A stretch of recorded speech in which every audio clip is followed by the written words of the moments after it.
അപ്പോൾ നമ്മുടെ അമ്മയും അതുപോലെ തന്നെ വിനോദിൻ്റെയൊക്കെ മലയ്ക്ക് പോയി എത്തിയിട്ടുണ്ട് കേട്ടോ. അപ്പോൾ അന്ന് വൈകുന്നേരത്ത് തന്നെ നമ്മുടെ വീടിൻ്റെ അടുത്തുള്ളവർക്ക് എല്ലാം നമ്മുടെ പ്രസാദം ശബരിമലയത്തെ അരവണയും പ്രസാദമൊക്കെ പങ്കിട്ട് കൊടുക്കാൻ വേണ്ടിയിട്ട് വിനോദ് എല്ലാവർക്കും ആക്കുകയാണ് കേട്ടോ. അപ്പോൾ അമ്മ എല്ലാവർക്കും കൊണ്ടുപോയി കൊടുത്തിട്ടുണ്ട്. അങ്ങനെ പിറ്റേ ദിവസം കാലത്ത് എണീറ്റ് നമുക്ക് കുറച്ച് ബീഫ് വാങ്ങിച്ചിട്ടുണ്ടായിരുന്നു. നൊയിമ്പ് മുറിക്കണമല്ലോ, 40-45 ദിവസത്തിൻ്റെ അടുത്തായിട്ടുണ്ട് കേട്ടോ.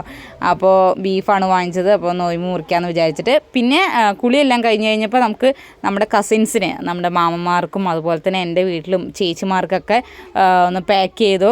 അപ്പോൾ എല്ലായിടും കൊണ്ടുപോയി കൊടുക്കാമെന്ന് പറഞ്ഞിട്ട് ഞങ്ങൾ രണ്ടുപേരും കൂടിയിട്ട് ഇറങ്ങിയതാണ് കേട്ടോ. അപ്പോൾ ഇത് നമ്മുടെ വീടിൻ്റെ അടുത്ത വീട്ടിലത്തെ ഫാമിലിയാണ്. പിന്നെ അത് കഴിഞ്ഞ് നമ്മൾ നേരെ പോകുന്നത് ചെറിയ മാമനെയും വലിയ മാമൻ്റെയും ഒക്കെ വീട്ടിലേക്കാണ് കേട്ടോ നമ്മൾ പോയത്. അപ്പോൾ നമ്മൾ ഇവിടെയുണ്ട് 2 കുട്ടിപ്പട്ടാളങ്ങൾ. അപ്പോൾ അവർക്ക് 2 ടോയും കൂടി നമ്മൾ കൊടുത്തു. പിന്നെ ഇത് നേരെ മുടപ്പില്ലൂരാണ്, ചെറിയ ചേച്ചിൻ്റെ വീട്ടിലേക്ക് വന്നിരിക്കുകയാണ് കേട്ടോ. അപ്പോൾ ചെറിയ ചേച്ചി അവർ രണ്ടുപേരും ഭയങ്കര വിശേഷങ്ങളൊക്കെ പറയണ ഗൈസ്. കണ്ടിട്ട് 2 ദിവസമായിട്ടുള്ളൂ, എന്നാലും ഒരുപാട് കഥകൾ. അതുപോലെ നമ്മൾ പോകുമ്പോൾ തൃപ്പാളൂർ പോകുന്ന വഴിയാണ് കേട്ടോ. അപ്പോൾ ഈ പാടും അതുപോലെ കുളവും ഒക്കെ ഭയങ്കര വൈബാണ് കേട്ടോ. പോകുന്ന വഴി ഒരു അടിപൊളി സ്ഥലം തന്നെയാണ് കേട്ടോ. എനിക്ക് ഇങ്ങനെയൊക്കെ കണ്ടാൽ ഭയങ്കര രസമാണ് ഗൈസ്. എന്താ വെച്ചാൽ കുളം, പുഴ, ആഹാ. അപ്പോൾ ഇത് മൂത്ത ചേച്ചിൻ്റെ വീട്ടിലേക്ക് പോകുന്ന തൃപ്പാളൂരാണ് കേട്ടോ.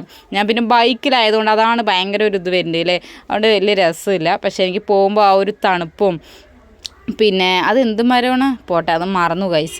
പിന്നെ ഇതാ വലിയ ചേച്ചിൻ്റെ വീട് എത്തിയിട്ട്. അപ്പോൾ ചേച്ചി മാത്രമേ ഉണ്ടായിരുന്നുള്ളൂ, ഏട്ടൻ ഉണ്ടായിരുന്നില്ല. പിന്നെ നമ്മുടെ അവിടുത്തെ കുട്ടിപ്പട്ടാളങ്ങളൊന്നും അവിടെ ഇല്ല കേട്ടോ. ജോലിയും പഠിത്തവും കാര്യങ്ങളൊക്കെ ആയിട്ട് ആരും ഉണ്ടായിരുന്നില്ല. ചേച്ചി മാത്രമേ ഉണ്ടായിരുന്നുള്ളൂ. ചേച്ചിക്ക് പണിയൊന്നുമില്ല ഗൈസ്.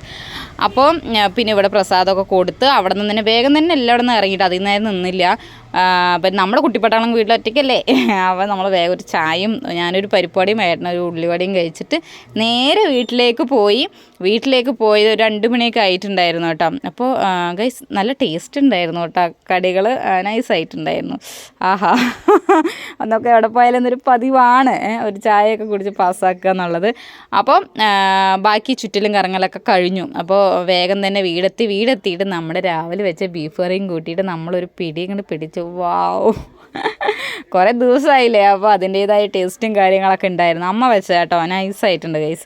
2-3 ദിവസമായിട്ട് ചെറിയൊരു ഗ്യാപ്പ് വന്നിട്ടുണ്ട്, വീഡിയോസൊന്നും എടുക്കാൻ പറ്റിയിട്ടുണ്ടായിരുന്നില്ല. അപ്പോൾ ഇനി കണ്ടിന്യൂസ് ആയിട്ട് ഇടണം എന്നാണ് വിചാരിക്കുന്നത്. അപ്പോൾ ഈ ഒരു ചെറിയൊരു വ്ളോഗ് ഇഷ്ടപ്പെട്ടാൽ സപ്പോർട്ട് ചെയ്യണം കേട്ടോ. അപ്പോൾ ഓക്കെ, ബൈ.